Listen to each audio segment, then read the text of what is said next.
What's up, everybody? This is Sugi Shogun here, and today I'm gonna be reviewing the season 1 of the One Piece live action series by Netflix. And this will be mostly spoiler-free review, so I will not be revealing anything too drastic about the series, but pay in mind there are a lot of fundamental differences between the live action series and the source material. And also I want to say that I'm a bit sick right now. I have a bit of a migraine and my throat is very sore, so my voice might be a bit weak.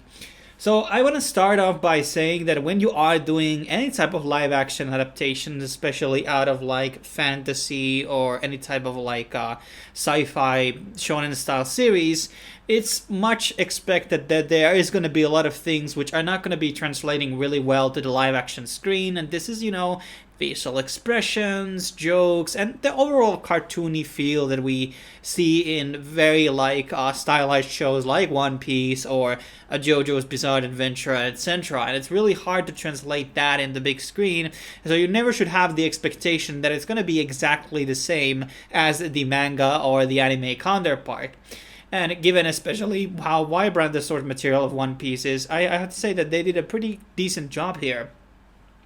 Now, the first season of the live-action series consists of 8 episodes, and these are all roughly around 60 minutes long, and the pacing is a lot faster here than in the manga or the anime. The first season ends on the hour-long park arc, and that is roughly like the 46th episode in the anime, so we're talking about like 5 times the speed.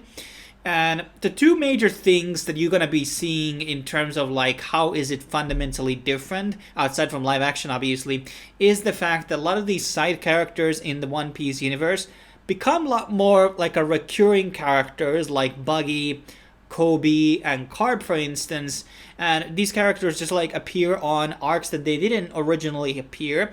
And I think this was actually kind of smart because there are a lot of characters in like Fairy Tail comes into my mind, and especially One Piece, where we just introduce a bunch of new characters in an arc and they're completely forgotten on any future arc that there basically exists. So these characters like Buggy, Kobe, and Garp, they are apparent throughout the whole season basically. And I think that's great because some of these characters, especially Buggy, is really, really good. And I want to see him more in the series, and we're probably going to be seeing him a lot more in Season 2.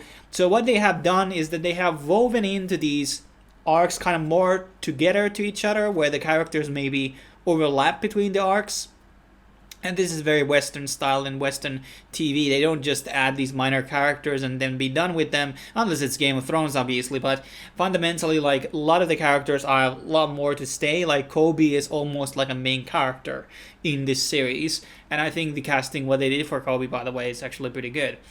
And as I already kind of alluded earlier, the second major thing that you're going to be seeing, that the arcs are written in a different way. Not like drastically all the key events that happen in the arcs are basically ending out pretty much the same way, but like for example, like Nami is introduced in the first episode already, and he is there on the island with Zoro and Luffy, and so the introduction arcs to them are a bit more woven to each other. And as I already said, the arcs, they appear on multiple ones instead of like, being not there, which is I think is all good. So I don't think there was like anything like super drastic which would like kill the meaning of something that was fundamental to the One Piece story. So I think they did a pretty good job here in terms of rewriting some of the scenes, and there are a lot of like new scenes and original content, not like very big ones, but some stuff that were not in the original thing, and some have been like repurposed or rechanged, like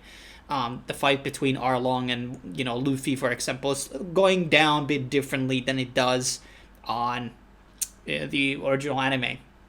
And bear in mind, I don't remember all of this because it's been ages since I've actually like watched the original anime. I started the anime like maybe in 2009 or something like that. So it's been a long time since I've been reminiscing these older arcs.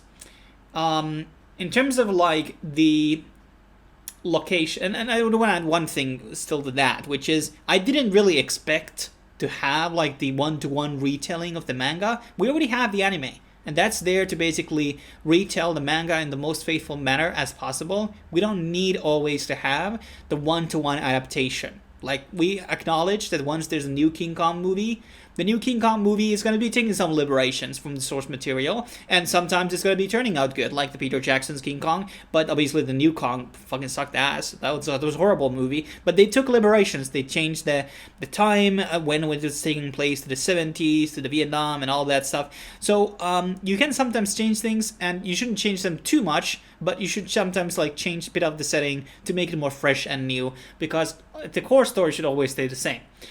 Now let's talk about a bit of the sets and the locations. I think they're pretty faithful to the anime. There's a lot more complexity in terms of like the interiors of the ships, like Going Merry, for example. Like, how does it look like from the inside? It's a lot more detailed. It's a lot more bigger also, it feels like, in a lot of ways. And some locations are, bigger and like larger. And there are some changes to that. And let's now talk about a bit of the casting here.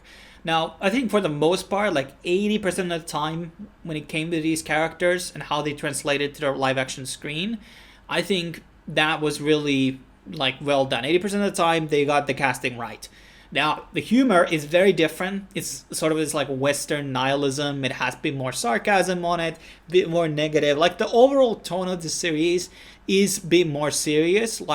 But funnily enough, it doesn't actually have as much blood as the original anime has, which is kind of a shame, because there's a lot of blood in One Piece. There's a lot of blood.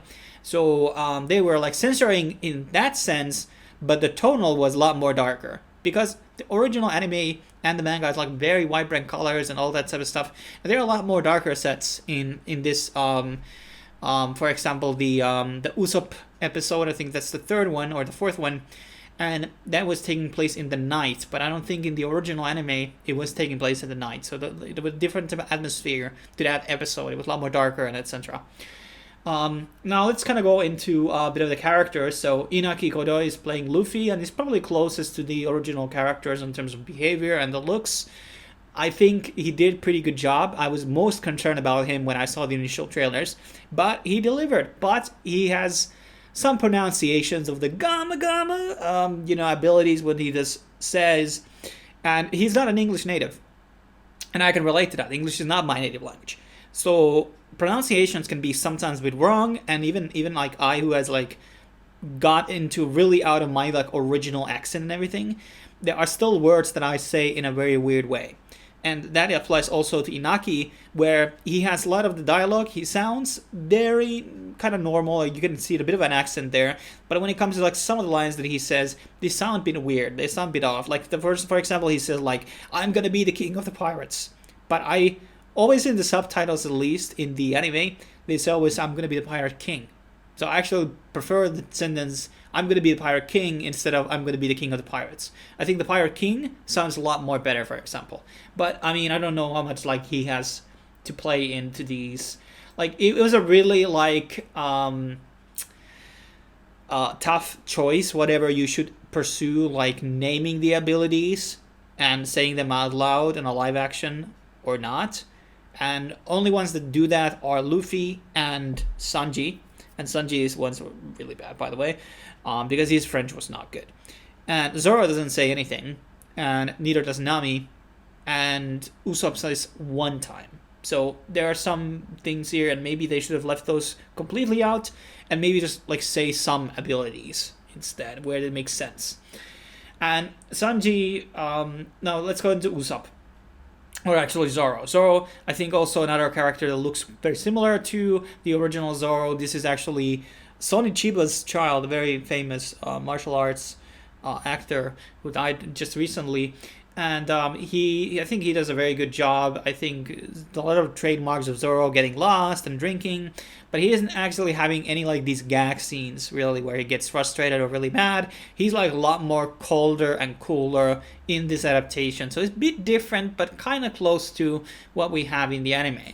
Nami also is very great, but exactly they had a bit of a feminist flavor here, whereas Nami was like able to fight in the beginning, like she has the staff in the very beginning episode, and also like all of the sex appeal and the charm stuff that's totally out the window. Like the sexual coyness of Nami, that is gone. There's none of that in this series, and that's like the problem of this, feminist narratives, in that they don't want to have those types of characters at all.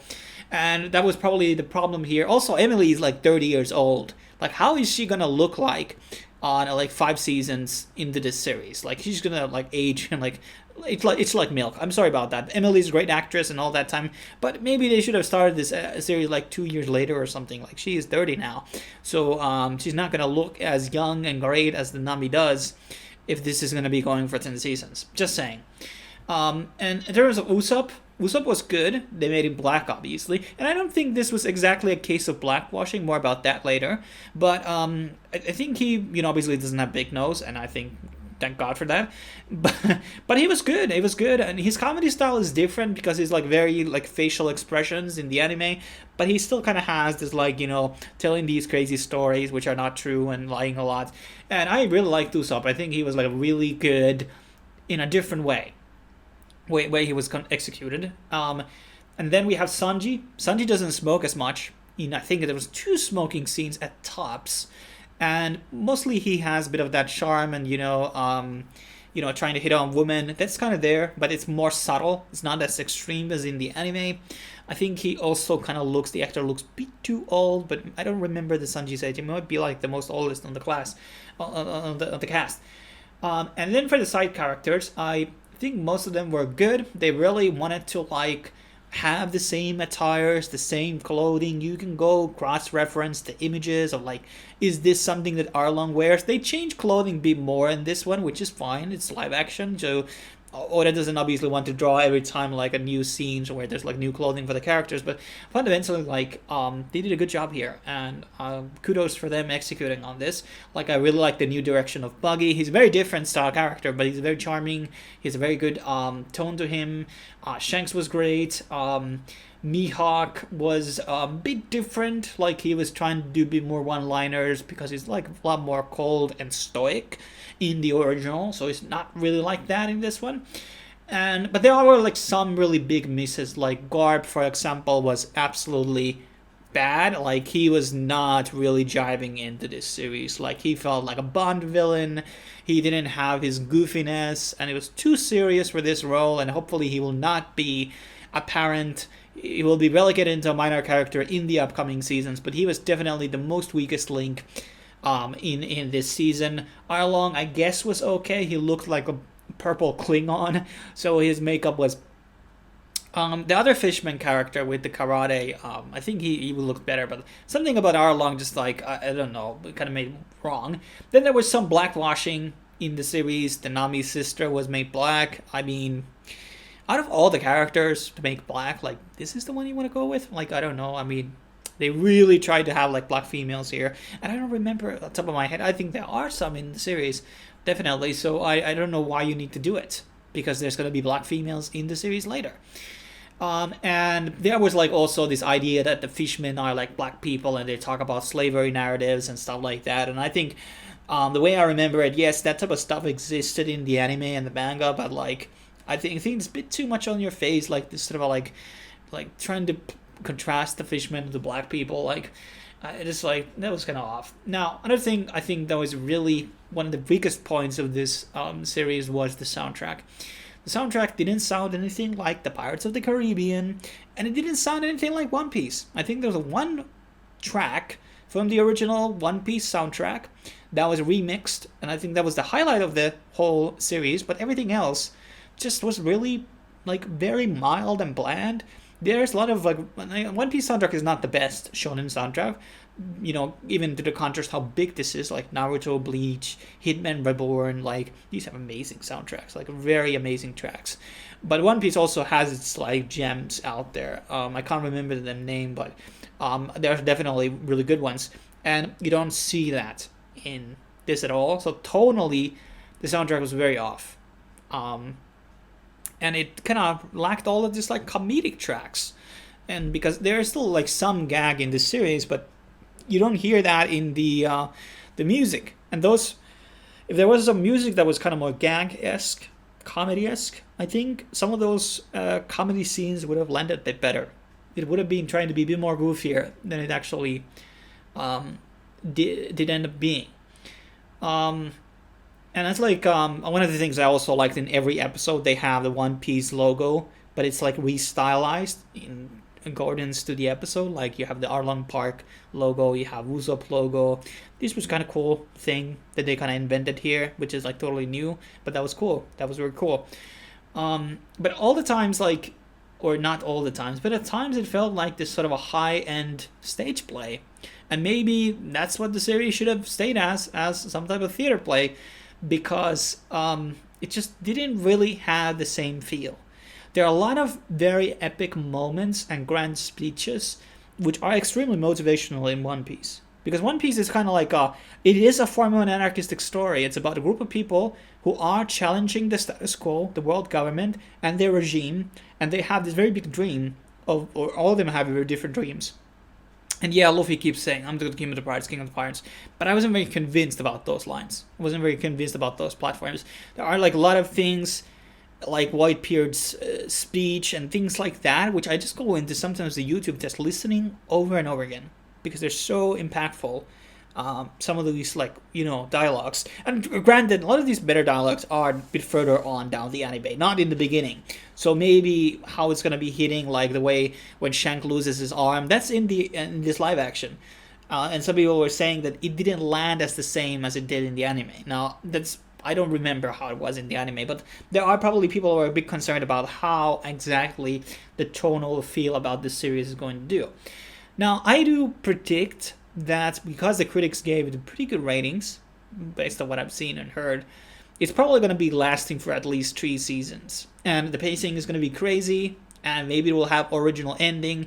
Maybe they will, like, remove certain things totally over, like the Yonko will not actually appear in the series at all. Like, there could be a lot of crazy cuts, arcs completely, like Thriller Bark. Is that going to be in the anime and live action? They can cut like a lot of things out, and it's probably like with this current pacing, it would run 10 seasons, and it would be at the same point where the current anime is at. So it's going to be interesting, but I don't know, like, this is an expensive thing to do. As I probably said already earlier, when you film at sea, it's fucking expensive. It's the most fucking expensive thing to do in filming. That's what I've heard.